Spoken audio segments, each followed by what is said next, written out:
Welcome to another episode of Ally Techies. This is a space where we discuss the insights of innovation for blind and partially sighted people across Europe. Today we have a very special guest. As you know, 2025 marks the bicentenary of the invention of the Braille code.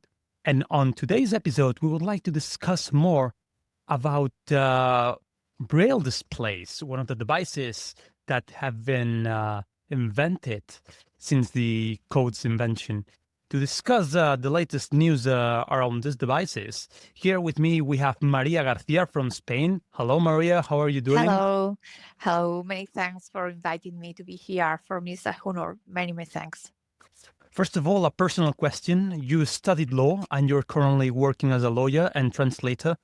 Can you tell us more about how your academic and professional background led you to help raise awareness about the importance of assistive technology? Is there any particular moment that marked your determination to help spread the word about innovative solutions for blind and partially sighted people? Yes, in fact, I am blind since I was born, because I am blind for incubator, and it means that I learned to write and read with Braille, in Braille, and because of this, Braille is my native native language, no, and because of this, when I in fact assistive technologies and especially Braille displays were very important in my academic background, because, of course, Braille displays let me learn languages, foreign languages, because, in fact, I think that Braille is not important, it's necessary for learning foreign language, our own language as well, because we need to, it's the only way for blind people to know how a word is written, but in every language. But for foreign languages, the importance is necessary. It's something necessary. And when I started my degree, university degree, I wanted to study in a degree in translation and translator interpreter degree. But in that time, there weren't good dictionaries, accessible dictionaries with Braille displays, and because of this, I decided I had to study law. But I continued with languages and these things, and so I became translator. And of course, so Braille displays are necessary in my job as translator. And in my job as a lawyer as well, because I take notes and these things, but especially for translating or taking notes for interpretations, it's really necessary for me. You're currently producing a podcast where, among others, you analyze the latest news when it comes to Braille displays. Right now, are there any models of Braille displays that have become popular among Braille users? If so, could you tell us what features make them distinct from other models? Are there any aspects in which their design could be improved? Yeah, I think more than popular, I would say important because of the features that they have. And I could talk about three models. The first is a Korean Braille displays produced by him's company, whose name is Braille Sense, because this is like a computer. Or a tablet, or something with Android. And the important thing is that you have some native applications, like, for example, email, word processor, and these things are really important. I love reading and writing emails with the Braille displays without having the need to have the Braille display connected to a computer or something. For example, I can be sitting quietly in my sofa or lying in bed or something with my Braille display working on standalone mode and reading and writing my emails. And for me, for example, I like to correct emails when I am writing with Braille displays is better than with a synthesizer. And because, for example, when I work in the office as a lawyer with a synthesizer, and the possibility to not to listen synthesizer, not only read with Braille display. I think it's very, very good. And they have a Play Store, and so we can download different applications. These applications, of course, there would be accessible or not. It depends on each application, but we have this possibility. The other model is a Chinese model whose name is Seika. It's more or less the same thing, with the difference that it has a SIM card, so you don't need Wi-Fi for using internet, emails, etc.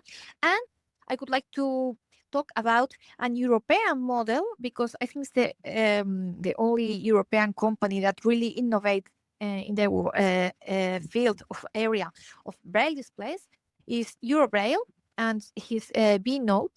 It's very interesting because he is supported. He runs Linux, and so it means that it has very a lot of possibilities to develop, in the future. For example, email and other things. And it has, for example, a ChatGPT application, very interesting, a translator, and very interesting things that writing music, for example. And I think they are the three models more advanced and more important today. An important aspect of those devices is how they can be coupled with other forms of technology. We can see blind and partially sighted people using them, for instance, alongside their laptop with a screen reader at the office, or even with smartphones. We're now in an era where artificial intelligence is more present in our daily lives. Has anyone already studied how Braille displays could work alongside AI applications? Yes, for example, I mentioned this Braille, that they have a ChatGPT application in which it's very interesting, because you have a file, and you write something, you ask something to ChatGPT, for example, write for me a letter telling this and this, and he can write the letter for you, and you can copy afterwards this letter wherever you want, without having, you don't need to download the document, upload, doing things. Just you can simply copy and paste, and it's very important. And the possibility, I talk about Braille Sense as well, and the possibility to install any applications, I don't know, ChatGPT or Google Gemini, or other things, other AI applications, can be very interesting as well, I think. I am really curious about your current job position, since you work as a lawyer for a bank. As you know, 28th June of this year marked the deadline for implementing the EAA, the European Accessibility Act, which covers, among others, the accessibility of banking services. What really sparks my curiosity is the practical application of Braille displays in this area. Are there any specificities these devices need in the banking domain? Personally, I used it only for, we have the way to see in the banking operations. You have a card with, or you have a code. Sometimes they ask you a code, or sometimes you have to tell them two numbers and two letters and things. And for me, it's very important to have this information in my Braille display. And so when I am doing the operation with my phone or with my computer, I can see to my Braille display, and I can write and read this code that I have to introduce. And in this case, I think it's important, Braille displays in this area. As you know, and as said in the introduction of this interview, 2025 marks the bicentenary of the Braille Code, a huge milestone that has marked the personal and social development of blind and partially sighted people worldwide. However, not all visually impaired persons in Europe have access to learning Braille, and hence to learning how to use these devices. What needs to be done to help find a solution to this situation? Some things. First of all, also, I think that the more important thing, the goals, because some people in Europe can have a braille display or the most advanced models of braille displays are economic, and one of the things are the custom fees. The majority of advanced braille displays today come from overseas, not from Europe, from Asia, Korea, or China, or Japan, or from America, from the United States. And I think that but we have a very huge custom fees. For giving an example, for example, I paid for a device which cost 1,200 euros. I paid 350 euros just for custom fees. Can you imagine? It's a quarter of the price, And this made that people don't want to or can't are not able to have some braille displays, certain models of braille displays.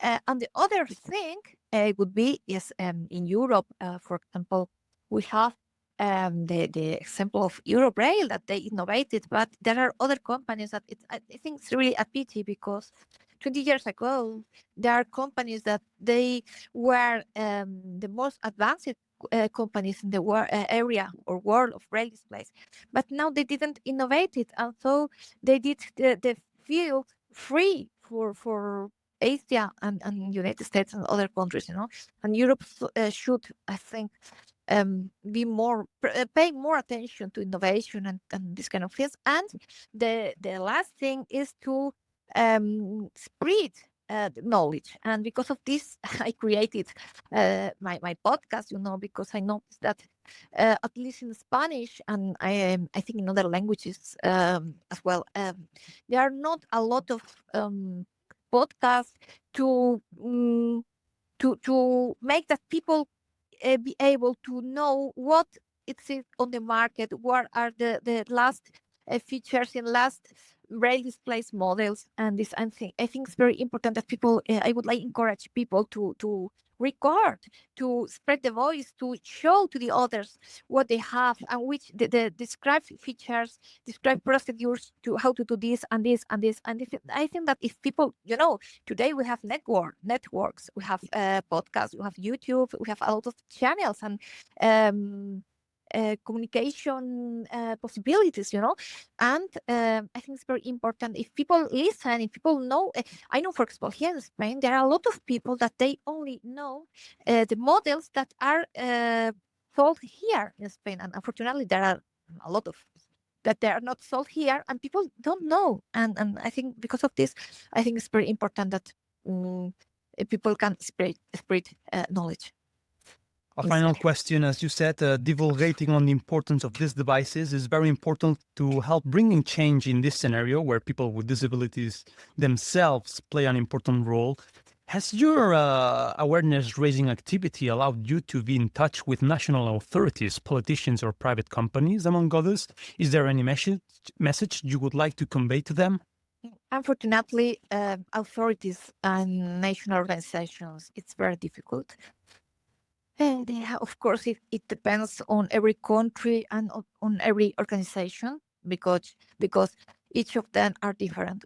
It's different, of course. I think that it would be great that could be so more contact between users, not only between the organizations. I know that for EBU is a organization for organizations, for telling in a way, okay.